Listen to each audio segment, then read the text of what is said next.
কয়লা পাচার মামলায় ফের অ্যাকশন মোডে ইডি। শুক্রবার সকাল থেকে পশ্চিমবঙ্গ এবং ঝাড়খণ্ড জুড়ে অন্তত 40টি জায়গায় তল্লাশি অভিযান ইডি আধিকারিকদের। এর মধ্যে কলকাতা সহ রাজ্যের একাধিক জায়গাও রয়েছে। শুক্রবার 7 সকালেই কেন্দ্রীয় বাহিনীর জওয়ানদের নিয়ে সল্টলেকের AK ব্লকে ব্যবসায়ী নরেন্দ্র খড়কার বাড়িতে পৌঁছে যান ইডি আধিকারিকরা। সেখানে ম্যারাথন তল্লাশি অভিযান চালানো হয়। পাশাপাশি দুর্গাপুরে নরেন্দ্র খড়কার ভাইয়ের বাড়িতেও তল্লাশি চালায় কেন্দ্রীয় তদন্তকারী সংস্থা।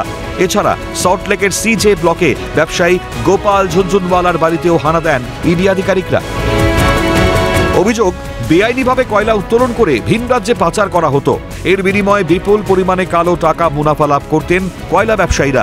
মূলত সেই কালো টাকার উৎসের সন্ধানেই এই তল্লাশি অভিযান চালানো হয় ইডির তরফে। সূত্রের খবর, ইডির এই অভিযানে বিপুল পরিমাণ নগদ অর্থ উদ্ধার করা হয়েছে। পাশাপাশি সোনা ও রূপার গয়না উদ্ধার করেছেন ইডি আধিকারিকরা।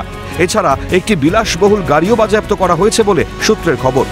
ব্লকে নরেন্দ্র খাড়কে, যার পেশায় ব্যবসায়ী, কয়লা ব্যবসায়ী, তার বাড়িতে যেরকম তল্লাশি অভিযান চলছে, একই সঙ্গে কিন্তু তার ঠিক পাশের ব্লক CJ ব্লকেও কিন্তু এই মুহূর্তে তদন্তকারী আধিকারিকরা গোপাল ঝুনঝুনওয়ালা, যার বাড়িতে এই মুহূর্তে এনফোর্সমেন্ট ডিরেক্টরেটের আধিকারিকরা পৌঁছেছে, সেখানেও কিন্তু তল্লাশি অভিযান চলছে এই মুহূর্তে।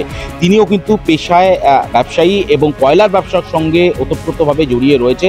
একাধিক তথ্য প্রমাণ এনফোর্সমেন্ট ডিরেক্টরেটের আধিকারিকদের হাতে এর আগেই রয়েছে। কারণ 2023 সালে একাধিক জায়গায় এনফোর্সমেন্ট ডিরেক্টরেটের আধিকারিকরা তারা তল্লাশি অভিযান চালিয়েছিলেন। সেই তল্লাশি অভিযানে একাধিক তথ্য তাদের হাতে এসে পৌঁছয়। এবং সবথেকে গুরুত্বপূর্ণ যে বিষয়, যে বেআইনিভাবে কয়লা উত্তোলন এবং সেই কয়লাকে বিভিন্নভাবে রাজ্যে, বিভিন্ন জায়গায়, রাজ্য ছাড়াও ভিন রাজ্যে বিভিন্ন জায়গায় কয়লাকে পাচার করা হতো এবং তার বিনিময়ে বিপুল পরিমাণে কালো টাকা মুনাফা লাভ করতেন ব্যবসায়ীরা।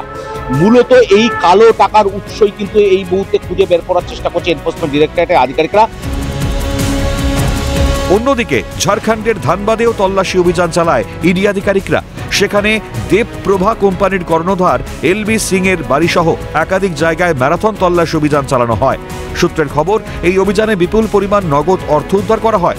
পাশাপাশি সোনা, রূপোর গয়নাও বাজেয়াপ্ত করেন ইডি আধিকারিকরা। এছাড়া ধানবাদের নির্সাতে ব্যবসায়ী বিনোদ মাহাতোর বাড়িতেও তল্লাশি অভিযান চালানো হয়।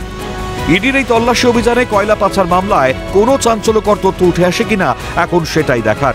ক্যামেরায় সঞ্জীব চক্রবর্তী ও পুষ্পা দেবনাথের সঙ্গে শুভজিৎ দে, রেশমি দাস ও অনুজিৎ সেনের রিপোর্ট, ক্যালকাটা নিউজ।